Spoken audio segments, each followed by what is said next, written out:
화요일 아침 함께하는 나온 큐티. 오늘 함께할 말씀은 사도행전 19장 8절에서 20절의 말씀입니다. 바울은 에베소의 회당에서 하나님 나라를 강론했지만 듣지 않아 따로 도란노 선원에서 2년 동안 제자들을 가르칩니다. 하나님께서는 바울의 손을 통해서 기적을 일으키며 믿는 사람들 사이에서는 놀라운 영적 부흥이 일어납니다. 바울은 여전히 회당에 먼저 들어가 말씀을 강론합니다. 에베소에서도 회당에 들어가 석 달 동안 하나님 나라에 대해서 강론하며 권면하죠. 그럼에도 불구하고 어떤 사람은 마음이 굳어 순종하지 않고 하나님 나라의 도를 비방합니다. 이에 바울은 그들을 떠나 따로 제자를 세우고 도란노 서원에서 2년 동안 날마다 하나님 나라를 강론합니다. 이로 인해 아시아에 있는 유대인이나 헬라인이나 다 주의 말씀을 듣게 됩니다. 하나님께서는 바울의 손을 통해서 많은 능력을 행하십니다. 사람들이 심지어 바울의 몸에서 손수건이나 앞치마를 가져다가 병든 사람에게 얹으면 그 병이 떠나고 악귀도 나가게 되는 역사가 나타나죠. 이에 이 일을 모방하는 사람들이 생겨납니다. 마수라는 어떤 유대인들이 시험삼아 악귀 들린 자에게 주 예수의 이름을 불러 이렇게 말하죠. 내가 바울이 전파하는 예수를 의지하여 너희에게 명하노라. 그 중에 유대의 한 제사장 스게와의 일곱 아들도 이 일을 행합니다. 이에 악귀가 대답하죠. 내가 예수도 알고 바울도 알거니와 너희는 누구냐 하며 악귀 들린 사람이 그들에게 뛰어올라 그들을 이깁니다.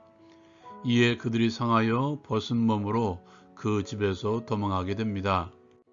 에베소에 사는 유대인들과 헬라인들이 다 이 일을 알고 두려워하며 주 예수의 이름을 높입니다. 믿는 많은 사람들이 와서 자복하며 자신이 행한 일을 알리죠.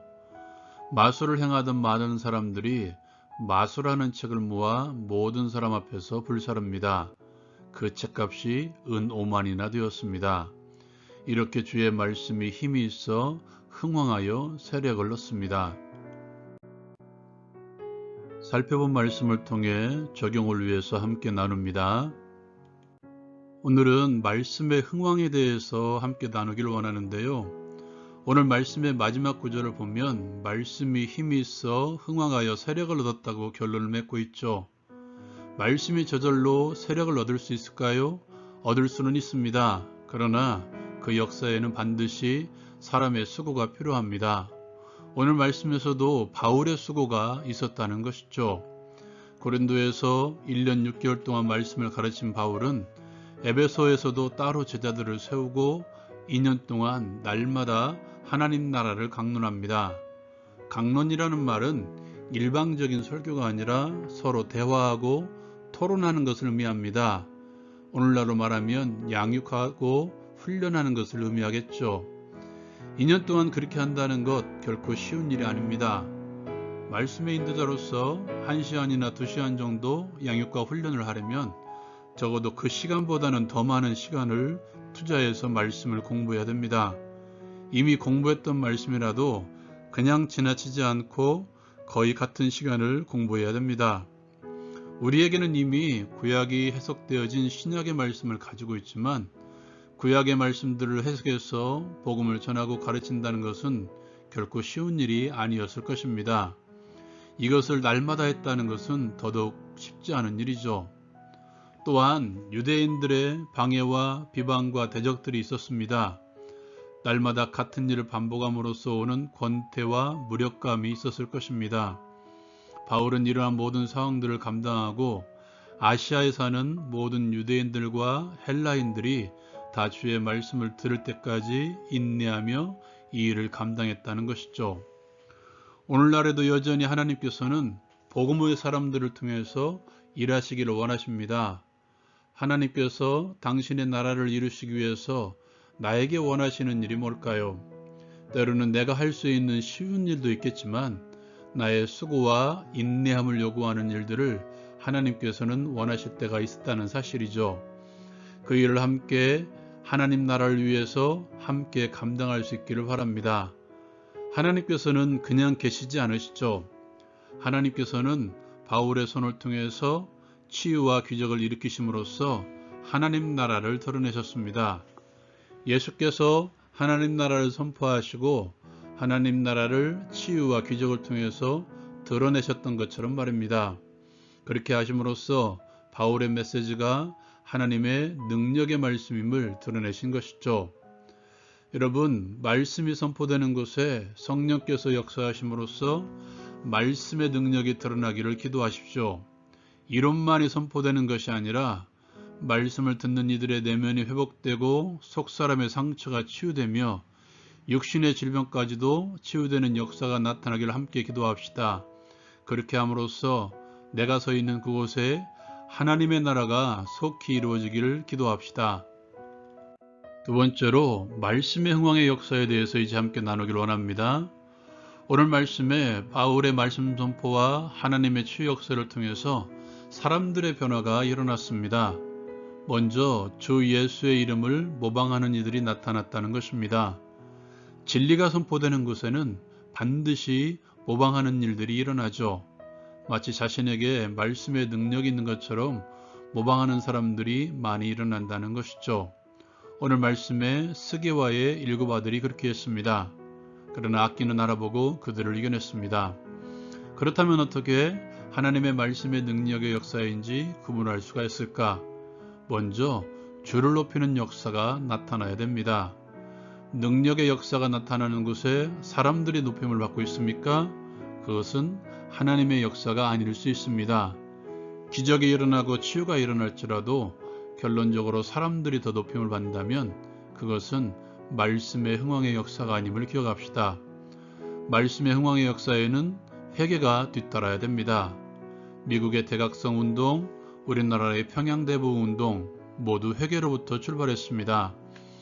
오늘날의 교회를 보면 하나님을 향한 영광이 선포되는 것처럼 보이고 하나님의 말씀의 능력 역사를 선언하고 있습니다. 그러나 회개에 대한 선포는 그다지 많이 존재하지 않는 것처럼 보입니다.